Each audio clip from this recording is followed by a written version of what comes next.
Well, believe it or not, the November Democratic Party primary debate is already here, and this time it will feature 10 candidates as opposed to 12, thank God, and being excluded this time are Julian Castro and Beto O'Rourke, who of course has dropped out. Now, this debate will feature Joe Biden, Cory Booker, Pete Buttigieg, Tulsi Gabbard, Kamala Harris, Amy Klobuchar, Bernie Sanders, Tom Steyer, Elizabeth Warren, and Andrew Yang. So I want to kind of give you my thoughts about this debate and what to look for and really what I would like to see. Now, first, because all I care about is seeing Bernie Sanders emerge victorious from this debate, I'm going to talk about him first because I want him to absolutely dominate this debate. And the way that he does that is by taking off the gloves. Now, he's gotten increasingly more aggressive throughout the course of the primary, but I need him to ramp everything he said up that's negative by about 150. Like, he's got to take the gloves off. And what I want Bernie Sanders to focus on is Pete Buttigieg. Pete Buttigieg is someone who I think is going to have to endure a lot of attacks at this debate. And as a result, his polling could go down because he is kind of viewed as a frontrunner, not necessarily the frontrunner, but one of four frontrunners. So he is going to have to brace himself. But Bernie Sanders has got to be the main aggressor here. He's got to make sure that he hits that message home that Pete Buttigieg is a fraud. Call out the corruption. Call out his pivot away from Medicare for All once he took contributions from the health insurance industry. Call him out for the fraud that he is. Joe Biden, I think that Bernie Sanders has got to get, a few good shots in at Joe Biden, but you don't necessarily have to focus all of your attention on Joe Biden, because I think it's safe to say that he lost his lead in the early primary states, and even though nationally he's still at number one, if he can't win those early primary states, I think it's safe to say that he's not going to do very well. Now, he's still polling very well in South Carolina, so you can't just take the focus away from Joe Biden. That being said, I think that Bernie Sanders, if I'm him, I would make Pete Buttigieg my main focus. So Bernie Sanders can win simply by being aggressive. I think that what we've seen throughout the course of this primary is that candidates who have been aggressive at these debates have been rewarded, right? When Kamala Harris went after Joe Biden, she saw a big boost in the polls before she face planted and was taken out by Tulsi Gabbard. Pete Buttigieg was incredibly aggressive towards Elizabeth Warren at that last debate, and the media rewarded him for it. Now, let's be honest here. The media is not going to reward Bernie Sanders for being aggressive. They're not going to reward candidates for being aggressive if that aggression is directed at the candidates that, they like. So, for example, when Julian Castro went after Joe Biden, maybe he went a little bit too far in questioning whether or not Biden's mental faculties were there when people who are reasonable are asking that. So I'm not under this delusion that Bernie Sanders will be rewarded by the media. I think that if he were to get pretty aggressive, they would come after him. But voters are going to see that as strength. Voters are going to hopefully take away what Bernie Sanders says, which is the truth about Pete Buttigieg, that he's a fraud, and that would hopefully give him a boost. Pete Buttigieg cannot win this nomination. If he does, Trump gets a second term. So everyone who's in this debate needs to focus on Pete Buttigieg. Anyone who isn't, they're not serious. Now, I don't necessarily know that this surge is going to have longevity. Maybe he face plants a month later. We don't know, right? There's been kind of one candidate in the spotlight throughout the course of this primary each month-ish, and they face planted, right? The main three candidates have been Bernie Sanders, Elizabeth Warren, and Joe Biden. So maybe, Pete Buttigieg's frontrunner status will be short-lived, although regardless, he's surging now. You've got to attack him. If I'm Elizabeth Warren, this is kind of a difficult predicament because she kind of lost her frontrunner status after that last debate when she kind of entered that debate as the frontrunner, and as a result, everyone kind of directed their anger towards her and tried to bring her down. We saw Amy Klobuchar and Pete Buttigieg kind of direct their aim at her, and, as a result, the media took that as her not really being ready to defend her frontrunner status, and she kind of lost it. So, on top of that, she's pissing off progressives left and right. Her response to the Bolivian coup, her backtrack on Medicare for All, she's proving that she's not a good candidate. So if I'm Elizabeth Warren, I just survived this debate, right? She doesn't have to do too much because she's in a relatively solid spot. I would just join Bernie Sanders in the event Bernie Sanders attacks Pete Buttigieg and just back him up, be his wingman in this debate.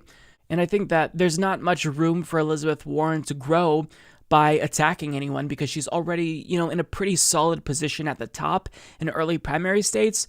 So attacking people like Pete Buttigieg, I think that that would be wise for Elizabeth Warren to do.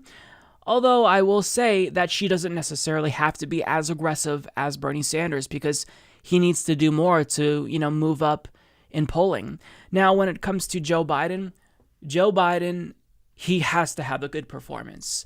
I don't think he will have a good performance. He's hanging on for dear life. He lost his lead in early primary states. Basically, his only hope is that he'll win South Carolina and then get momentum after South Carolina to kind of propel him throughout the course of the rest of the primary. Now, South Carolina, it is a delegate-rich state, as far as I know, I believe.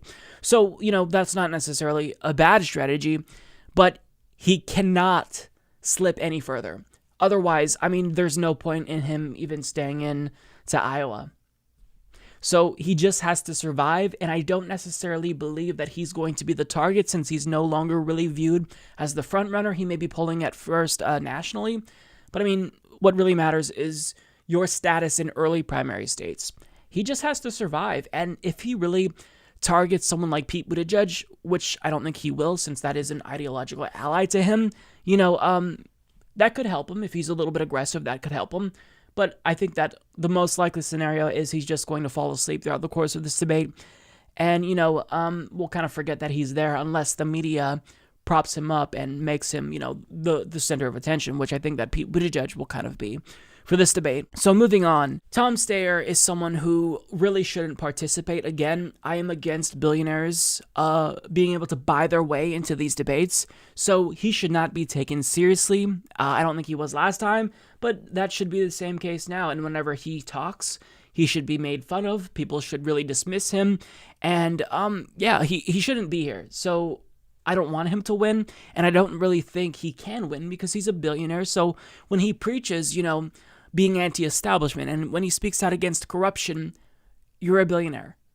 You have no street cred, and what you're saying, it's not landing with the American people.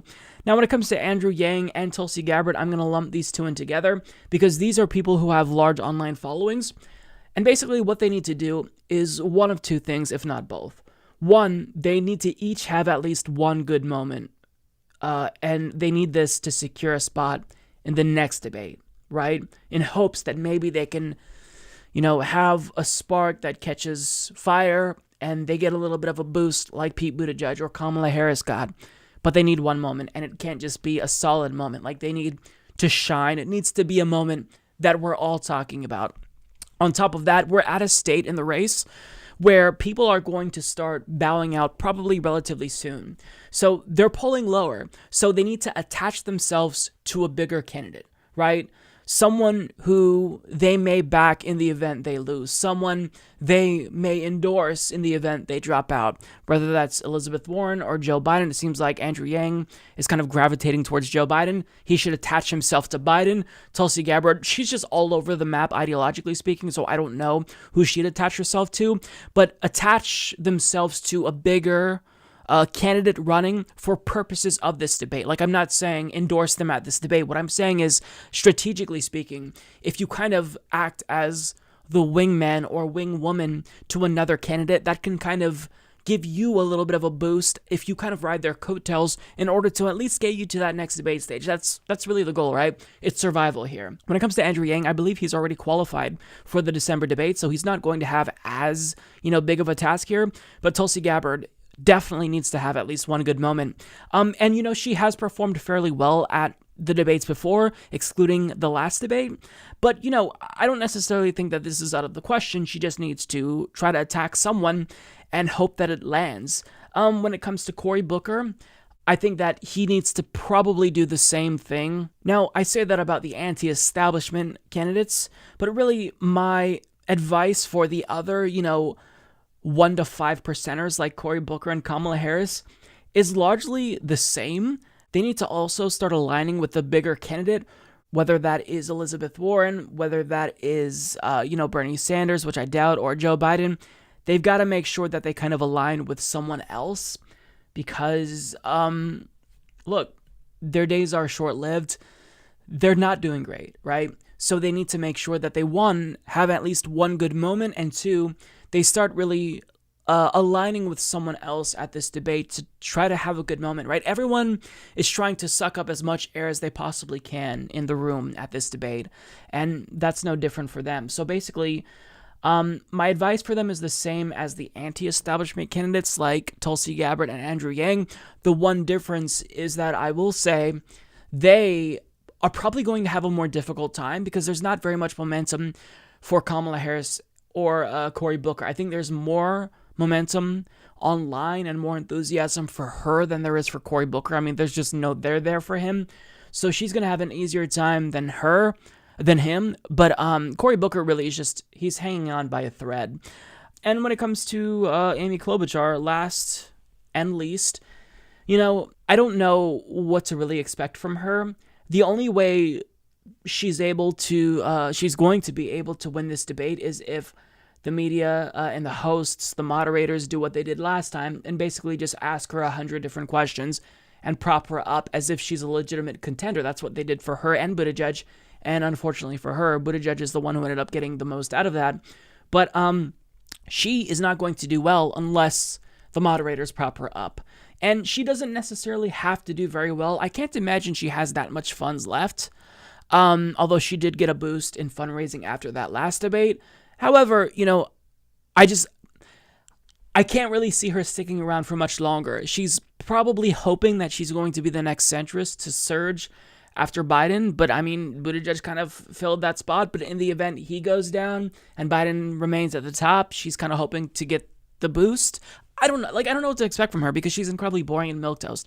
So I'm not expecting much from Amy Klobuchar.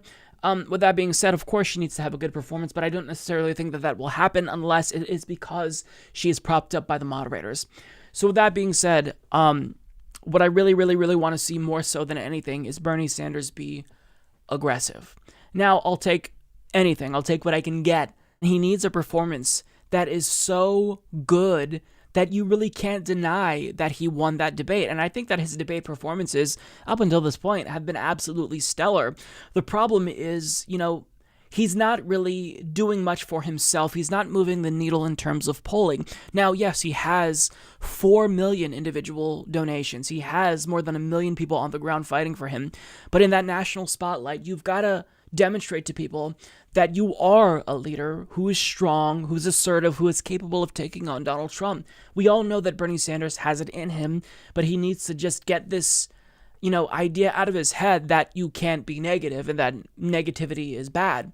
No, you're fighting for the American people. This is a fight for, the planet. So it's incumbent on you to prove why you're the real deal and why people like Pete Buttigieg are frauds.